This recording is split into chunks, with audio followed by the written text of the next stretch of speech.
Hello everyone and welcome to WhatCulture Gaming. I'm Josh, joined as always by the great man Ewan Patterson, because today we might have the first GTA 6 news, which sounds ridiculous, but there has been a leak over on Pastebin, which was then picked up by Newsweek and Dexerto. That's the one. Dexter's Laboratory. Dexter's Laboratory, that is an official thing, but apparently the first details are kind of interesting because it's not just going to have one map. GTA 6 apparently is not just going to take place in one city. It's going to take place across potentially 3 cities, Ewan. Liberty City, Vice City, which has long been rumored, and parts of San Andreas, but apparently the main focus is on the first 2 cities because, you know, we haven't seen them in a long, long time, and so far the rumors have pointed towards the Miami-like Vice City returning. This kind of makes sense because Rockstar have mentioned in the past that they do want to create a game that sort of blends multiple cities together, and they already did that to an extent with San Andreas, obviously on a smaller scale. So to me, this makes loads of sense, and I'm actually quite excited for it. Yeah, there was rumors for a while regarding GTA Online that they were going to do some sort of stuff. What is the Las Vegas analog? It's not Vice City. That's Miami. There's another one. Is it Las Venturas? Is that it? Yeah, I don't it's remember. part of San Andreas. There was rumors for a while that they were going to do something with that. Yeah. So yeah, obviously that would be really cool if we could go to different places, and obviously that means longer term microtransaction stuff for Rockstar, which they tend to love. So get those shark cards coming, baby, because you're gonna need more. God, no. This is a positive video, Ewan. What this kind of reminds me a little bit is before when Red Dead Redemption 2 came out, and we heard a lot about Red Dead Redemption's one map being a part of it, which obviously eventually came true, even though they didn't quite use that in the story mode. I hope that if Rockstar do go down this route and do include all of these iconic cities, that they actually integrate it properly into the story, because it's all well and good having a trip down memory lane and going back to Liberty City for like the first time since GTA 4, but I want that integrated into a story somehow, and that would make it expansive and potentially unwieldy, but I don't know, how would you think they'll actually do it? Yeah, I was going to say it's really interesting because I could just imagine people having stupid road trips across, like have some sort of... Stupid? I mean, great road trips. I mean, I enjoyed you ferrying me along the bloody coast along in Los Santos. That was fun. Yeah. But imagine that, but for 8 hours of just nothing but incessant chat.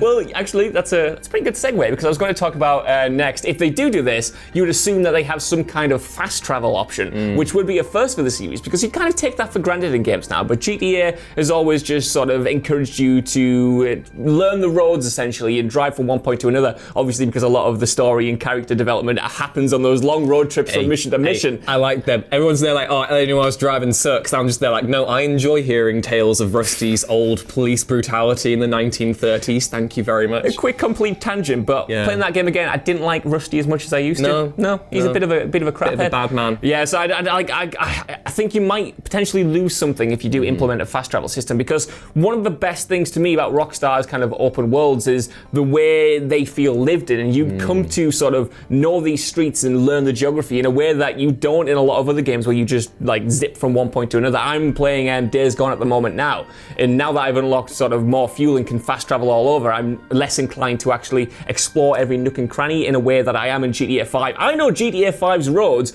better than I do my own street in Newcastle at the moment, I would genuinely say. I completely agree. I always enjoyed the idea of having to get into a vehicle to then go somewhere, and one of the things that I think maybe they could make that a part of gameplay, you know, maybe if you're going on a long flight to Liberty City or something, you could have like a mini game where you're in like the business class lounge of like a big old like business plane. Yeah. So I know when GTA Online got towards like the zenith of its popularity, they had like luxury gold-plated jets so you could drink champagne on while your pilot at the front was just flying around. They'd only cost you £1 million in shark cards. Millions in shark cards. But if they could not do that for this one, that'd be cool. I think if they still... Because the technology is obviously there now. They're talking about doing so many different places.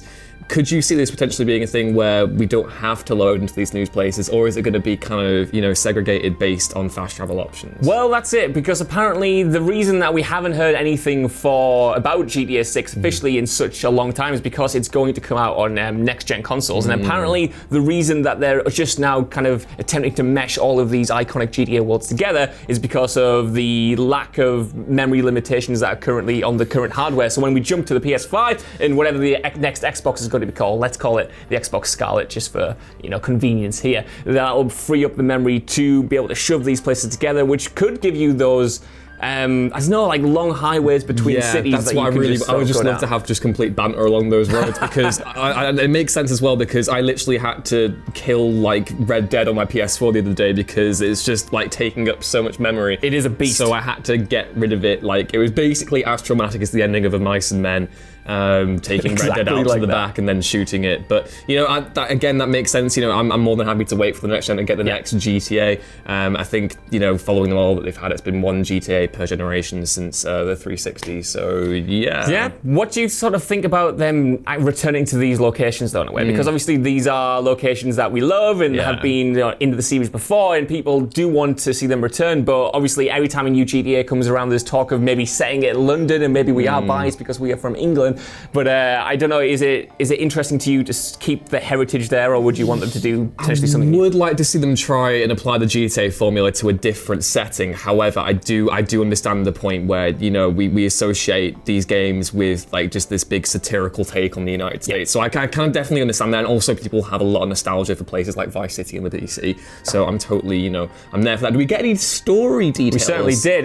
This has been since deleted on Pastebin, but apparently you will start as a small-time guy in Liberty City doing odd chores and small-time thefts, and eventually will work your way to Vice City, where you'll join a famous gang and end up as a drug lord, which to me, just lost the script there, to me that sounds kind of uninteresting, to be honest. That sounds like something we've done before. We started doing odd jobs and small crimes in GTA 4, and then we worked our way up. It seems to be the kind of classic Rockstar formula, and you assume, obviously, this is just a skeletal template, even if it's true, but you'd want them to do sort of more with it. They do say later on in the leak that it will have elements from Red Dead Redemption 2, like the ability to talk to all the strangers and stuff, and if you expand on that, you could make it kind of more immersive, more expansive, and less of the regular GTA sort of progression that we've come to know. Are you excited about this at all, if this turns out to be true? I definitely see your point about it being a little bit generic and rote, and you know, you're kind of working your way up the ranks. However, I do remember there was something in the story about you being given your own business to manage, and obviously when GTA Online got towards its kind of end game,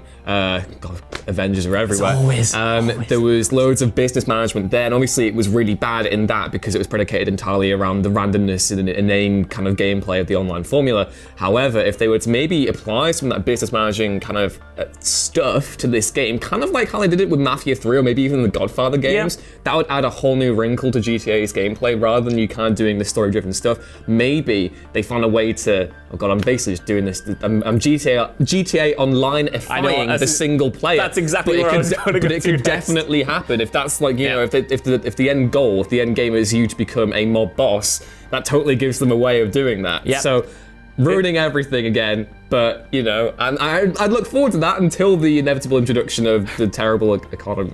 Well, that's it. Like you said, like in GTA 5 Online, they've introduced a lot of those business elements. There are so many businesses you can run in GTA Online, and they aren't sort of the most deep businesses. They don't provide loads of sort of gameplay opportunities. A lot of it's kind of repetitive and copy and pasted. But if they kind of choose one and double down on that, the precedent is already there for them to expand upon that in this next game, and that would sort of also play into like their simulation habits. They love simulating things and simulating a real living world, and that would play into that massively, I think. I think GTA 6 inevitably is going to be, this is just wild speculation on my part, but considering that they're potentially bringing Red Dead Redemption 2 systems in, it sounds like it's going to go down a more realistic route similar to GTA 4, because I think at the time, that was such a great experiment, but the world and myself wasn't quite ready for it. It was such a departure from the tone that had sort of come before. But with that in mind, and Red Dead Redemption 2, I think the precedent has been set for a more realistic GTA 6 in that sense. I definitely think that would be an interesting route to take GTA, because it's so hyper stylized and over the top. If they were then to ground that and maybe